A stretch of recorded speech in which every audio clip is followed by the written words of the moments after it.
The study of a deformation in and fracture materials is called mechanical behavior of materials. And the knowledge of this area will provide the basis for avoiding these types of failure in engineering application. Machines, vehicles, and structures must achieve acceptable level of performance and economy while safe and durable at the same time. So it is necessary for us to avoid excess deformation, such as bending, twisting, and stretching of the materials. Cracking in components must be avoided completely or strictly limited, so it will not progress to a complete fracture. Basically, in a mechanical behavior of materials, topics that will be covered include elastic and plastic deformation, creep, fracture and fatigue of materials, including crystalline and amorphous metals, semiconductors, ceramics, and polymer. And it will focus on the design and processing of materials from the atomic to macro scale to achieve desired mechanical behavior.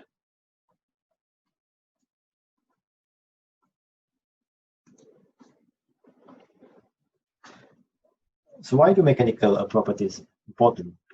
Material testing is often the last step in the manufacturing process, and yet the quality is the result of both the process and the material. If the material that goes into the product is defective, then the product may be defective. So in the process of forming materials, understanding the material's properties can help to better predict the manufacturing outcome. And for manufacturers, it is very important to understand the mechanical properties of materials that exhibit some Hookean behavior during loading. It is important because the performance of a structure is frequently determined by the amount of deformation permitted, and some measured properties that must be considered when we want to design something or when we're designing a structure include a tensile strength, yield strength, and Young's modulus of elasticity.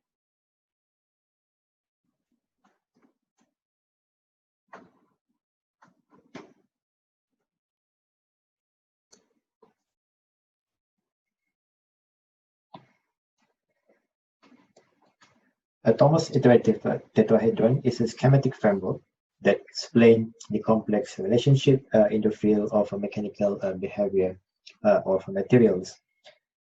The successful utilization or application of a material requires that they satisfy a set of property, and these properties can be classified into thermal, optical, mechanical, physical, and nuclear, and they are closely connected to the structure of materials. And the final structure is the result of synthesized and processing. So a schematic framework that explains the complex relationship in the field of the mechanical behavior of materials is what we call as a Thomas iterative tetrahedron, which contains four principal elements, like what we can see in the figure here. We have mechanical properties,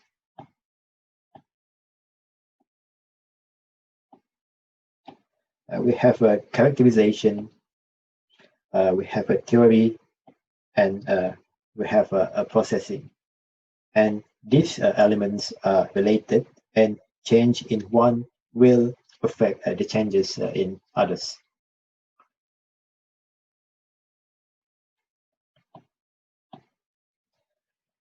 And so we have an example of Thomas iterative tetrahedron in automotive industry. The application of the tetrahedron of material science and engineering to produce sheet steels for automotive chassis. And we can see here, we note that the composition,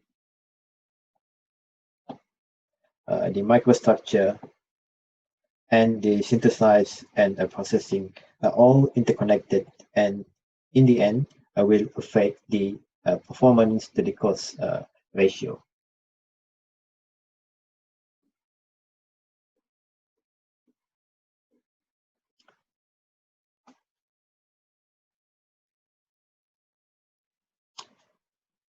The property of material is crucial to the application it can be applied to, and it is very important and necessary for the design, specification, deformation and failure estimation, microstructure, property relation, selection of the material, and also in terms of economic consideration.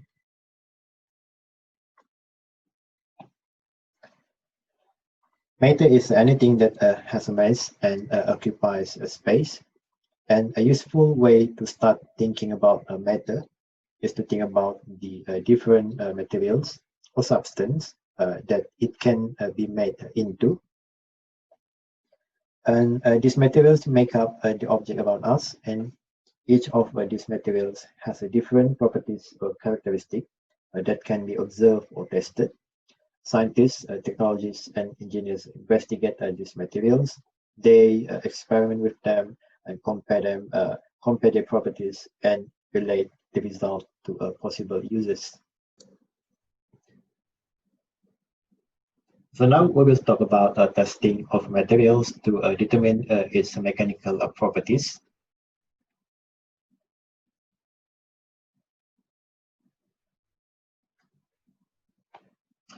Here is how we can classify material testing. First, we can classify materials testing based on destructive and non-destructive testing. So in destructive testing, the specimen is damaged beyond use. For example, we have a bending testing, tensile testing, and impact testing. That are some examples of destructive testing. Non-destructive testing, on the other hand, is where the material is not damaged or harmed. For example, if you want to determine the structural integrity of pipeline, NDT is the most suitable way for that purpose. And here we have some examples of NDT testing. We have ultrasonic testing. We have eddy current. We have radiographic testing. We have magnetic particle testing.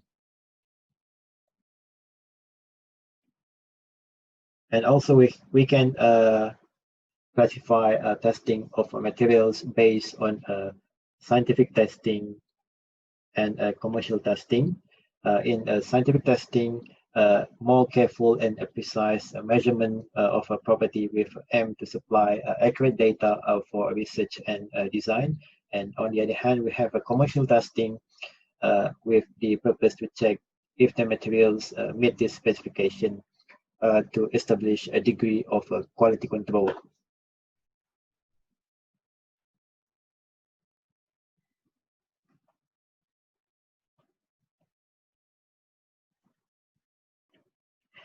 We don't want engineering materials to fail because they can cause loss of life, economic loss, or a loss of a product or services. The usual causes of material failure are incorrect material selection, incorrect processing, incorrect manufacturing procedure, or inadequate design.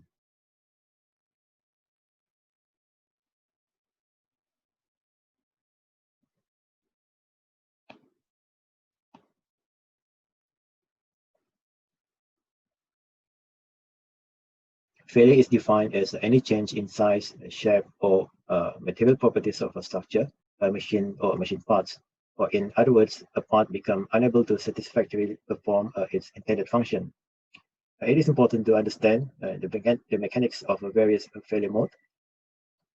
Failure is always undesirable because it will put human lives in danger.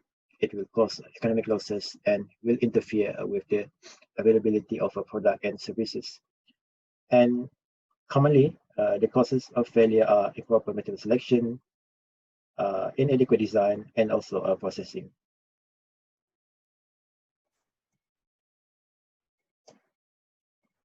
So first, maybe it is important for us to define what is a fracture. We can define a fracture as a separation of a body into two or more pieces in response to applied stress at a temperature that is relatively low to the melting temperature of the material. So how does fracture occurs?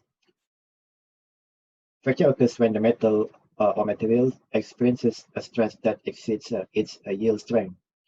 Fractures can occur in three different types. That is a ductile fracture, moderately ductile fracture, and a brittle fracture. So deformation can be divided into two.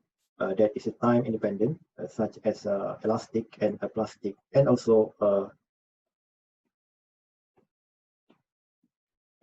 time dependent, such as a creep. Fracture, on the other hand, can be due to the static loading, that is either brittle or ductile, due to environmental and a creep rupture. And in addition to that, fracture can also be due to the fatigue or cyclic loading, that is either high or low cycle, and crack growth can occur during fatigue.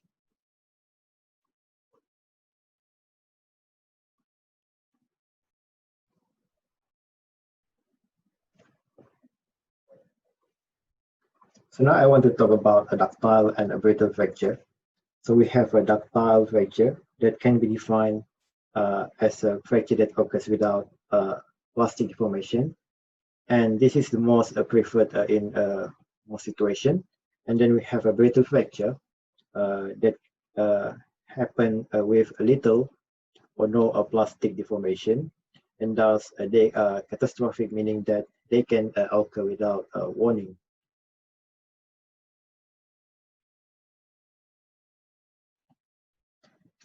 And this is how we can show a fracture behavior of a very ductile, moderately ductile, and a brittle material. And so we can see here for a very ductile material, the specimen neck down to a point here in the middle. And here we have a failure for a moderately ductile material.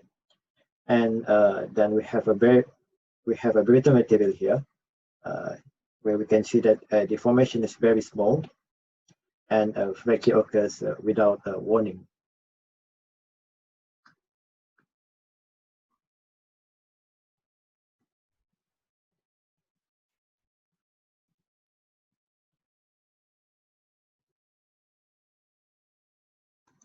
And here we have an example of a failure of a pipe. We have a ductile failure, and like what we can see in the figure here, we can see that the pipe is still in one piece, and we can see a very large deformation happen.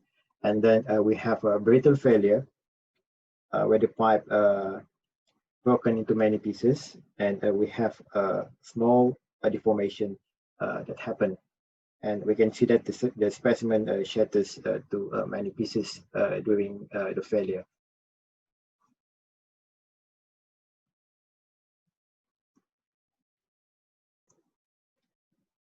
So now let's talk about the steps that are involved in a moderately ductile failure. And this is actually a really common type of a failure. And we can see that here we have the stages that involve in a moderately ductile failure. It started from necking, and then we have a void nucleation, and then the void growth and coalescence, and then we have a shearing at the surface, and finally we have a fracture. So the fracture lines always occurred at a 45-degree angle, and below here we have scanning electron microscope images of failure specimen, and fracturography analysis is very important. Oftentimes scanning electron microscope is used to acquire the fracture surface. We want to figure out why the part broke in the first place, and what we can do in the future in terms of processing and maybe the material selection to avoid fracture from happening.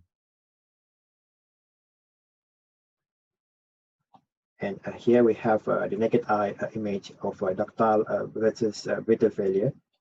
And here we have a cup and cone fracture. And then we have a brittle fracture of a specimen. We can see that for a brittle fracture, it has a very flat surface compared to the cup and cone fracture of ductile and moderately ductile material.